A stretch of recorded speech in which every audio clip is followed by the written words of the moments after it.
भारत एक कृषि प्रधान देश है, जिसके कारण यहाँ के लोगों का प्रकृति और उसमें रहने वाले विभिन्न प्राणियों, खासकर सांपों से गहरा संबंध है। ये संबंध हमारे दैनिक जीवन, सांपों का योगदान और उनकी आध्यात्मिक महत्ता को दर्शाता है। सांपों की पूजा भारतीय संस्कृति का महत्वपूर्ण हिस्सा है। वे हमारी लोक कथाओं और दैनिक जीवन का हिस्सा हैं। इतिहास, प्रकृति और मानवता का ऐसा संगम बहुत कम ही देखने को मिलता है। संस्कृत भाषा में नाग शब्द का अर्थ होता है कोबरा या सांप। प्राचीन काल में और आज भी लोग सांपों से डरते हैं, लेकिन साथ ही उन्हें पूजते भी हैं। सांप विभिन्न स्वरूपों और अवतारों में भारतीय पौराणिक कथाओं में नजर आता है। कभी शिव के गले में हार की तरह लिपटा, तो कभी विष्णु का आसन या कभी गणेश के शरीर पर जनेऊ की तरह बंधा। सांपों को ब्रह्मा का वंशज भी माना जा सकता है। जानती कैसेरा पुराण के अनुसार ब्रह्मा के पुत्र कश्यप की 4 पत्नियां थीं। इनमें से पहली पत्नी ने देवताओं को, दूसरी ने गरुड़ को, तीसरी ने नागों को और चौथी ने दैत्यों को जन्म दिया। तीसरी पत्नी का नाम कदरू था, इसीलिए नागों को कदरूज भी कहा जाता है। कदरू 1000 नागों की मां थी, जिनमें प्रमुख थे शेष, वासुकी और तक्षक। जब मनुष्यों पर नागों के अत्याचार बढ़ने लगे, तो ब्रह्मा ने उन्हें नष्ट होने का श्राप दिया। डरकर उन्होंने ब्रह्मा से अपना स्वभाव बदलने का वादा किया और माफी मांगी।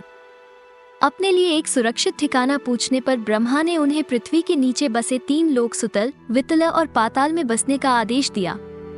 लेकिन साथ ही उन्हें चेतावनी भी दी कि दुष्ट सांपों को खत्म करने के लिए अभिमन्यु के पौत्र जन्मेजय द्वारा एक यज्ञ किया जाएगा।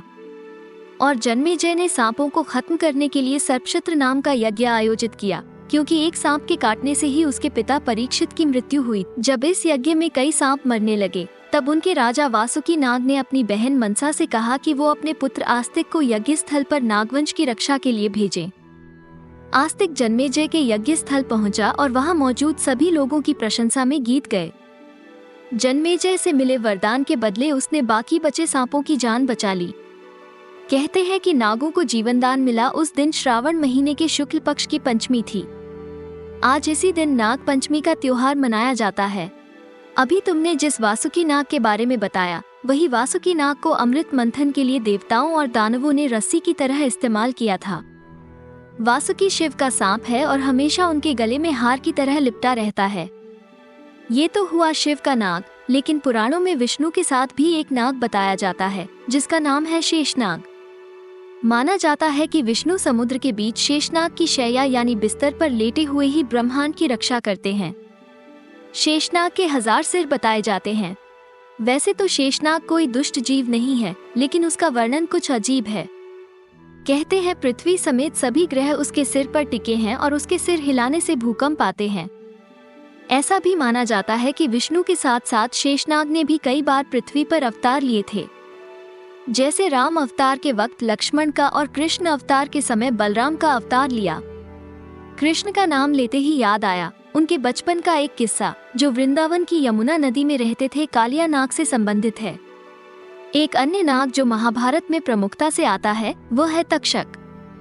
पांडवों ने खंडवनन और कुरुक्षेत्र को अपना राज्य बनाया और तक्षक को वहां से निकाल दिया।